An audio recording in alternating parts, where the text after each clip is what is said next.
नमस्कार। जय हिंद। बिल्कुल सेकंड ग्रेड भर्ती आपने सुना कि 4037 न्यू पोस्ट जो है वो ऐड कर दी गई है। बिल्कुल अब 10,000 प्लस ये जो भर्ती है वो हो चुकी है। आपको पता है पहले जो आरपीएससी ने सेकंड ग्रेड की भर्ती निकाली वो 6500 पदों पर थी। अब 4037 और ऐड हो गई है। इसका मतलब है आपको ये मान के चलना कुछ फायदा नहीं, बहुत ज्यादा फायदा मिलेगा। जो विद्यार्थी ऐसे लग रहा था ना कि एवरेज है, उनको भी फायदा मिलेगा। मुझे याद है हिस्ट्री की भर्ती आई थी, शायद ये 17 की बात है या 16 की, ऐसे समथिंग बात है। तो उसके अंदर इतने पद आए थे, तो जो एवरेज विद्यार्थी थे ना वो भी उसके अंदर जो वो लग गए थे। ठीक है।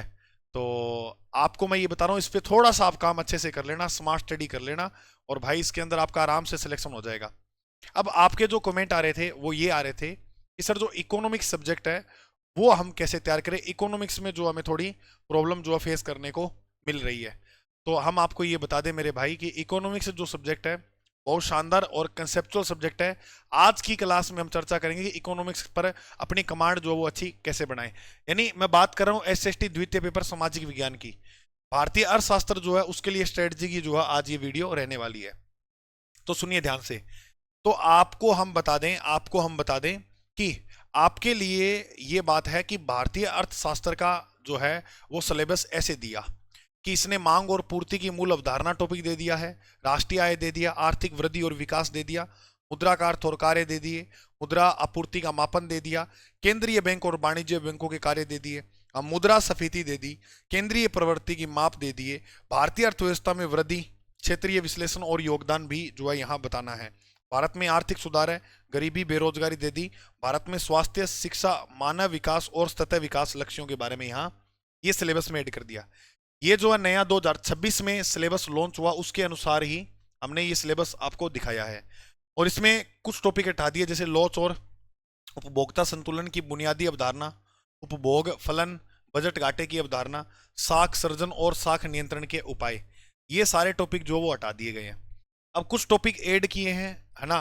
तो अब अपने को नहीं पता कि उससे प्रश्न कैसे बनेंगे, तो उसको किस अप्रोच से हमें पढ़ना है ताकि हमारे सारे प्रश्न क्लियर हो जाएं।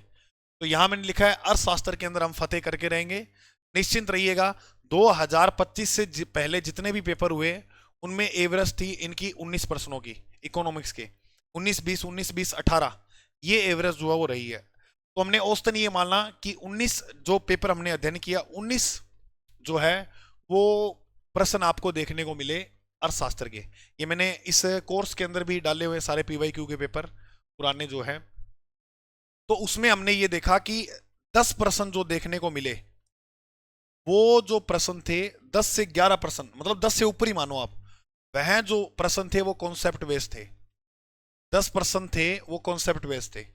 यानी इन 19 प्रश्नों में से 10 11 12 13 भी हो सकते हैं। ये प्रश्न जो वो मिलते हैं कॉन्सेप्ट बेस्ड, यानी इसके अंदर आपका बेस आपको समझ होनी चाहिए उसकी। जैसे एफडीआई है, वो क्या होती है, बहुराष्ट्रीय कंपनियां भारत में निवेश कर रही है, तो इसके लाभ क्या होंगे, इसकी हानि क्या होंगी, ये थोड़ा सा फैक्ट पता होना चाहिए। राष्ट्रीय आय है, मानव विकास के बारे में है, तो इनके बारे में आपको इनकी बेस मजबूत पता होना चाहिए कि जैसे मानव विकास की अवधारणा सबसे पहले किसने प्रस्तुत की, उसने क्यों ये जो अवधारणा वो रखी ताकि मानव का इस प्रकार से जो विकास हो सके। मानव का विकास सिर्फ रोटी कपड़ा और मकान नहीं है, उसके साथ स्वास्थ्य और शिक्षा भी है, जिस तथ्य विकास लक्ष्यों में आप पढ़ोगे। तो ये सब चीजें जो है वो आपके लिए बहुत ज्यादा जरूरी है। तो इसका आपको एक कंसेप्ट होना चाहिए, एक समझ होनी चाहिए।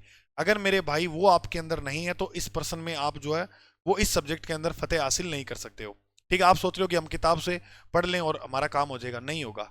आपको रेपो रेट क्या है, रिवर्स रेपो रेट क्या है, सीएलआर क्या है, एसएलआर क्या है, तो उसके बारे में कंसेप्ट पता होना चाहिए कि, और वो भी बहुत शानदार तरीके से कि आप किसी को पढ़ा सको, तब तो आप इसको फतेह कर जाओगे, वरना भाई मेरे मुश्किल है। अभी भी हमारे पास 2 महीने का देखें तो टाइम पड़ा है, 30 दिन के अंदर ये सब्जेक्ट पूरा हो जाएगा, इतना ही है। और सोचो 20% आपको एक्स्ट्रा जो है वो मिल रहे हैं, 20% जो है वो आपको एक्स्ट्रा जो है वो मिल रहे हैं। 3 पार्ट में आप इसको 1 महीने के अंदर सिलेबस को कवर कर सकते हो। पहला कि आपके पास जो भी सोर्स हैं, जो भी ऑथेंटिक आप सोर्स पढ़ रहे हो, अभी आपने लेब असिस्टेंट का एग्जाम देखा होगा, 12th बेस पर एग्जाम है मेरे भाई, एक प्रश्न छोटा दूसरा कथन वाला, एक छोटा तीसरा मिलान वाला, पूरा का पूरा जो पेपर है लोगों के अटेम्प्ट नहीं हुए, जो अच्छा विद्यार्थी था, हमारे पास कुछ विद्यार्थी पढ़ रहे थे, वो कह रहे थे अच्छे विद्यार्थी कि सर हम 120 क्वेश्चन अटेम्प्ट करके आए, 125 अटेम्प्ट करके आए। सोच के देखो। और हमसे हमारी परीक्षा में जितना समय मिलता है उसमें आधा घंटा ज्यादा मिलता है लेब असिस्टेंट वाले को, और उसमें कोई मैथ रीजनिंग नहीं है मेरे भाई, जीके ही है सारा। तो अब देख लो, अब हमारे फर्स्ट पेपर में जैसे जीके है लगभग 60 नंबर का, और बाद में साइको है 40 नंबर की, है ना। तो 200 नंबर का आपका पेपर होगा। तो जीके है तो भी देखो हमें ये चुनौतियों का सामना करना, लोगों के 40% का जो आंकड़ा है वो पास नहीं हो रहा फर्स्ट पेपर के अंदर। ठीक है, तो ये है। तो मैं यहाँ पर अभी बात कर रहा हूँ ये सेकंड सब्जेक्ट की। फर्स्ट पेपर की भी वीडियो लेकर आऊंगा कि ये पद बढ़े हैं तो अपने को किस तरह से काम करना है। और एक मैं सेकंड ग्रेड की सब्जेक्ट की लाऊंगा एसएसटी की, कि हर सब्जेक्ट की सोशोलॉजी वगैरह उनके कितने क्या प्रश्न आते हैं। कल मैं वो वीडियो उम्मीद है कि डाल दूंगा। अभी तक आपने इस चैनल को सब्सक्राइब नहीं किया तो अभी कर लेना। सेकंड ग्रेड के लिए रामबान सिद्ध होने वाला आगे रीट है, सेकंड ग्रेड है उनके लिए बहुत अच्छे से हम जो वो काम करेंगे अपने इन भर्ती के ऊपर। मैंने वर्ल्ड ज्योग्राफी कंप्लीट पढ़ाई है, आप देख लेना। इंडिया जियोग्राफी पूरी पढ़ाई है सेकंड ग्रेड के लिए। आप चैनल के अंदर जाके विजिट करो। आपकी साइकोलॉजी क्लास बिल्कुल फ्री चल रही है अभी 3 बजे से 4 बजे। टीचिंग मेथड हम जो है वो करवा रहे हैं आपके लिए एसएसटी की। इतिहास की क्लास चल रही है ना। तो और मैंने इकोनॉमिक सर्वे पूरा पढ़ा दिया है, आप जाके देखें। भारत में कृषि वर्दी विकास और उद्योग वर्दी विकास और सेवा वर्दी विकास, ये 3 टॉपिक करा दिए हैं। अब विदेशी व्यापार और जनसंख्या वितरण और पर्यावरणीय समस्या 3 टॉपिक और कराऊंगा। उसमें आपका ये कम से कम 15 नंबर का 15-16 नंबर का काम जो वो यहाँ हो जाएगा, 14 से 16 नंबर का। ठीक है, तो ये बात है। तो मैं आपको ये समझा रहा हूँ कि ये जो टॉपिक है ना, इसमें आपको समझना बहुत ज्यादा जरूरी है। अगर नहीं समझोगे ना आप, तो यही मान लो कि 5-6% ही आपके सही हो पाएंगे और टाइम भी खराब कर दोगे। तो जितना पढ़ो ना, कि एक दिन में एक टॉपिक ही कर रहे हो या आधा टॉपिक पढ़ रहे हो, मान लो अगर एक दिन में आधा टॉपिक भी पढ़ोगे तो भी ये पूरा हो जाएगा सिलेबस आपका एक महीने में बहुत टॉप से। यानी एक महीने में ऐसे हो जाएगा कि आपके कंसेप्ट भी क्लियर हो जाएंगे और नोट्स भी आपको बनाने हैं। अच्छा, नोट्स में ऐसे मत बनाना, क्योंकि नोट्स बनाओगे तो ही पार पड़ेगी कोई भी सब्जेक्ट है चाहे। अगर आप सीधा पढ़े जा रहे हो उसको, नहीं मतलब वाली बात नहीं है। थोड़ा नोट्स बनाओ। नोट्स ऐसे नहीं है 100-100 पेज के बना लो, की पॉइंटों के अंदर जो है नोट्स बनाओ, ताकि आप लास्ट टाइम रिवीजन करो तो आपको फायदा मिले। जैसे आप पढ़ रहे हो कि एफडीआई क्या होता है या रेपो रेट क्या है, बस इतना पढ़ो कि आरबी बैंक जो वाणिज्य बैंकों को लोन देता है, ऋण देता है, उसे रेपो रेट बोलते हैं। अब उसकी कहानी पूरी मत ऐसे लिखो कि रेपो रेट की हानियां हैं, ये लाभ है जनता को जो है। अगर रेपो रेट बढ़ती है तो जनता से भी ब्याज जो है वो ज्यादा लिया जाता है ना। मौद्रिक नीति आरबीआई बनाती है। तो मेन मेन बातें, ठीक है, इनके 4 पॉइंट लिखकर एक पेज पर ये सारा लिख लो। मैंने कराया भी हुआ है अपने इस कोर्स के अंदर, कराया हुआ है। एक एक के अंदर ही, जैसे रेपो रेट क्या होता है, सीएलआर क्या होता है, एसएलआर, एक पेज पर ये सारा अलग से मैंने बताया हुआ है। तो उसी बेस पे आपको जो है नोट्स तैयार करने हैं। ठीक है, तो की पॉइंट के हिसाब से नोट्स, और पीवाई क्यू भी आप निकालोगे लगभग, ज्यादा नहीं तो 2014 के बाद बाद वाले तो सारे निकाल लेना। और कोई चीज पढ़ रहे हो, जैसे एफडीआई पढ़ रहे हो, तो करंट से जोड़ के पढ़ोगे, और ये भी मैंने पढ़ाई है। ठीक है, ये हमने जो आपको पढ़ाई है। मैं आपके लिए सुविधा बताऊंगा कि क्या आपको करना है। अगर मान लो आपको लग रहा है कि ये बहुत सब्जेक्ट वीक है और तैयार नहीं है सर, मैं परेशान हूँ, परेशानी की समस्या हमारे पास है। अच्छा, जिनका अच्छा है सब्जेक्ट उनको मैं थोड़ा सा ये पहले उनको बताता हूँ कि आपको इस प्रकार से ये तैयार करनी है। डेली आपको एमसीक्यू लगाने हैं और रिवीजन डेली करोगे, डेली रिवीजन। ठीक है। अच्छा, मैंने कहा था कि 10% कॉन्सेप्ट बेस आते हैं और 9% फैक्ट के आते हैं। जैसे पूछ लिया कि, मैं छोटा सा एक बार उदाहरण के लिए प्रश्न पूछ रहा हूँ। डब्ल्यूटीओ है, वर्ल्ड ट्रेड ऑर्गेनाइजेशन, भारत इसका सदस्य कब बना? ठीक है, तो ये सीधा पता होना चाहिए कि भारत इसका संस्थापक जो है वो देश है। जैसे 1 जनवरी 1995 में इसकी स्थापना होती है, तो भारत तभी से इसका जो है वो संस्थापक देश है। तो वो चीजें आपको पता होनी चाहिए। तो ये इस प्रकार से आप इसके अंदर फतेह हासिल जो है वो कर सकते हो। अब ये सारा सब्जेक्ट जो है वो आपको हम बहुत बेहतर तरीके से कराएंगे। क्या गुरुजी कैसे? तो इसके लिए मैं आपको एक बार है ना, आप सारे स्क्रीन पे देखना। ठीक है, एक बार ब्लैक होगी स्क्रीन, 1 मिनट के लिए आप जो है वो इंतजार करना, सिर्फ 1 मिनट के लिए। गुरुजी क्यों? मैं अभी आपको कुछ दिखाता हूँ। मैं अभी आपको जो है कुछ दिखाता हूँ मेरे भाई।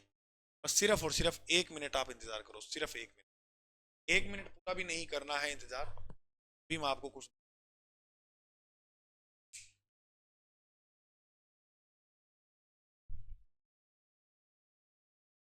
हाँ सर, क्या दिखा रहे थे? चलिए अब आपको दिखा देते हैं वो।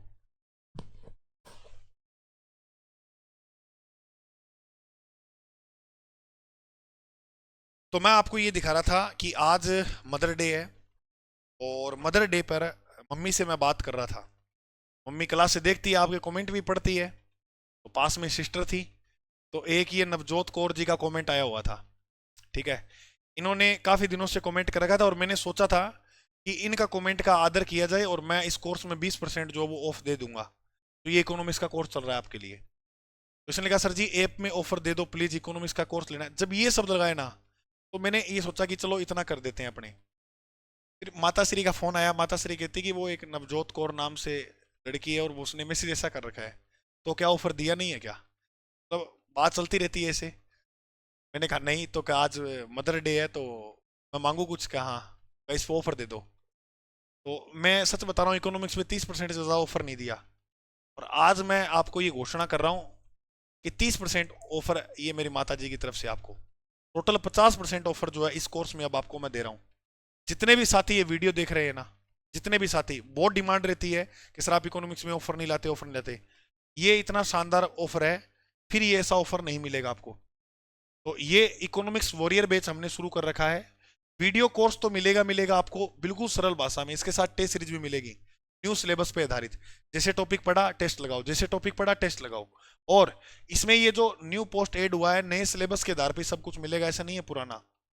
द्वितीय पेपर का ये भारतीय अर्थशास्त्र का आपको कोर्स मिलेगा। मदर्स डे पर 499 का ये बेस था, अब ये मात्र आपको 50% डिस्काउंट के साथ स्पेशल ऑफर ये रहेगा 11 मई से 15 मई तक, यानी कल से। ठीक है, तो इनरोल करने के लिए आप जो है विजन इंस्टीट्यूट ऐप पर विजिट करें और इस ऑफर का जो है फायदा उठाएं।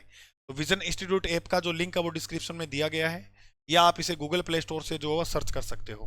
गूगल प्ले स्टोर से आप ये सर्च कर सकते हो विजन इंस्टीट्यूट, वरना आप हमारे टेलीग्राम चैनल में जाते हो तो वहां भी लिंक मिल जाएगा। अधिक जानकारी के लिए आप नीचे ये यहाँ ऊपर नंबर दिए गए हैं, तो इन पे कॉल कर कर भी आप इस बेस से जुड़ सकते हो। देखो मैं आपको कह रहा हूँ अगर आपका सब्जेक्ट ठीक है तो जरूरत नहीं है इससे जुड़ने की। अगर आपको लग रहा है कि सर वास्तव में मेरे 5% भी सही नहीं हो रहे, हम आपसे वादा कर रहे हैं एक बार इस बेस से जुड़ जाओ आप। सारे के सारे टॉपिक बहुत सरल और आसान भाषा में समझाए हैं। क्या सर आप अच्छा पढ़ाते हो, हमें क्या पता। तो मैंने यूट्यूब पर इकोनॉमिक्स की वीडियो डाल रखी है, पहले वो डेमो देख लेना। और ऐप पर जाओगे तो भी आप डेमो देख सकते हो एक क्लास। उसके बाद आप इस कोर्स के अंदर विजिट करना।